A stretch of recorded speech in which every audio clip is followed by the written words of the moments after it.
Eu vou tentar explicar de dentro da ótica do que eu conheço do trabalho do mercado financeiro com fusões e aquisições. Isso está bem também no livro do Iman Minsky, né? Que o mercado financeiro é que gera a instabilidade e as crises no capitalismo. Então, o que acontece, para vocês entenderem esse ciclo de crises do capitalismo, que está bem nesse livro do Iman Minsky, que chama Estabilizando uma Economia Estável. Quando está tudo em situações normais, a gente começa a alavancar as empresas, endividar as empresas, porque tem uma lógica no capital financeiro que você precisa criar valor. O que é criar valor? Criar valor é você gerar um retorno acima do custo de capital.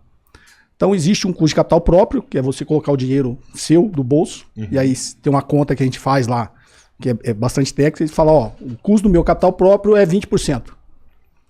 Aí, para eu criar valor, eu teria que ter um custo menor que isso. Como eu consigo ter um custo menor que os 20%?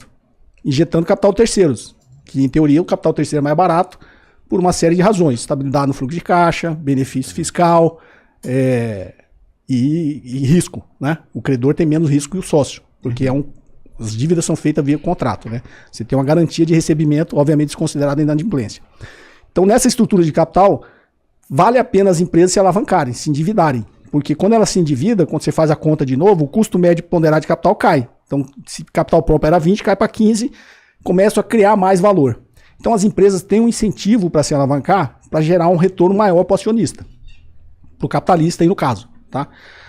Só que aí todo mundo começa a fazer isso, a contradição do capitalismo que o Elias falou, da superprodução, de você estar sempre produzindo e tentando cada vez realizar mais, faz com que todo mundo comece a fazer isso para tentar gerar cada vez mais retorno para o capitalista. E aí o que o Iman Minsky fala é que tem uma estrutura que ele chama estrutura RED, que é uma estrutura em situações normais da economia tranquila. Quando todo mundo começa a sair disso aí, passa por uma estrutura que ele chama de estrutura especulativa.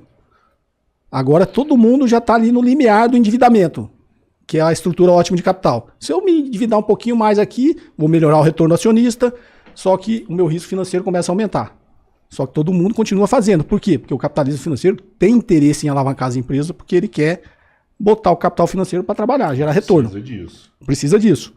E aí todo mundo começa a fazer isso, ele sai dessa estrutura que ele chama de especulativa e passa para uma estrutura Ponzi. Ponzi vem do conceito de pirâmide. Né? Todo mundo conhece o esquema Ponzi. E aí quando chega no esquema Ponzi, o que acontece? Em algum momento você não vai ter mais como realizar toda essa superprodução, e aí é uma bolha, né? A bicicletinha para de pedalar, você cai. Por quê? Porque aí o fluxo de caixa que é gerado por toda essa estrutura que foi criada para alavancar as empresas, não é mais suficiente para pagar a estrutura financeira da empresa, e aí as empresas começam a quebrar. Aí chega no ponto que você falou, as empresas médias e pequenas ficam numa situação extremamente precária financeiramente, vem o grandão, uma grande corporação, vou comprar sua empresa, você está todo ferrado, vou comprar sua empresa, está todo ferrado, vou comprar sua empresa, está todo ferrado. É o momento que o capitalismo vai lá e concentra. Então, a cada crise, o capital concentra cada vez mais, gera mais concentração de renda e mais desigualdade. Porque aí, a partir de amanhã que eu comprar a empresa de vocês voltam lá para... Obviamente, vocês vão se monetizar, mas vocês voltam para uma situação anterior. E eu, grande corporação, incorporei todos vocês num processo de fusão de aquisições, ganhei mais poder de mercado,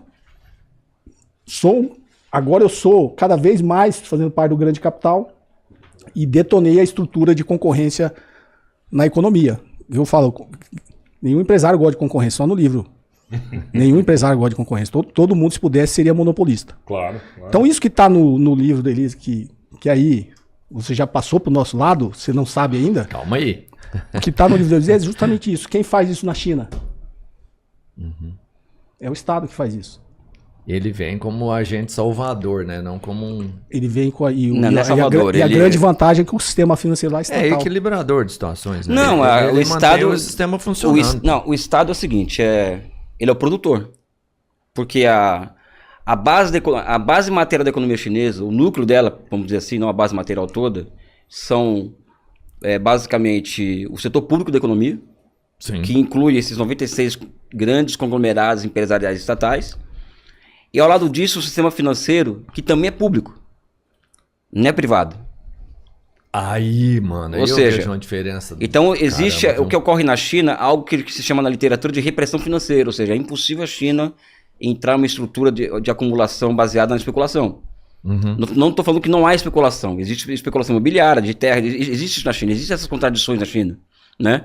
Mas o fato a superioridade da dinâmica chinesa se encontra no fato da sua estrutura produtiva, o seu núcleo, aquilo que decide, por exemplo, para onde vai os efeitos de encadeamento de cada dólar que se investe na economia, ou cada yuan, ou o que vai definir a natureza dos ciclos de acumulação periódico é o setor público da economia, não é uma decisão privada. Então, no caso da China, por exemplo, o setor privado, o que eu chamo de não público, até porque falar em setor em propriedade privada na China é algo muito complicado, porque, não sei se já falei aqui outra vez, em outro momento, que quando nós falamos em propriedade privada dos meios de produção, nós estamos falando basicamente daquela estrutura que nasce após a Revolução Puritana, que em 1640, na Inglaterra, de lá deu 140 anos até a Revolução Industrial. Então, existe uma série de inovações institucionais capitaneadas pelo Estado que vão gerar, que vão desembocar na lei dos cercamentos, que é a base fundamental da Revolução Industrial, que é a tomada dos meios de produção dos camponeses e da terra pelo setor privado. E aqui nasce, nesse processo de 140 anos, uma tipologia de propriedade privada, né, que ela é sacralizada, inclusive, e ela é totalmente diferente da propriedade privada que emergiu na Ásia antigamente e atual, que é uma propriedade privada que é controlada, que é uma concessão do Estado.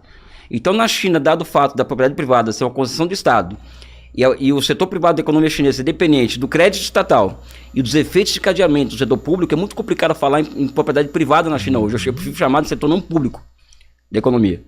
Então, essa é a vantagem que a China tem.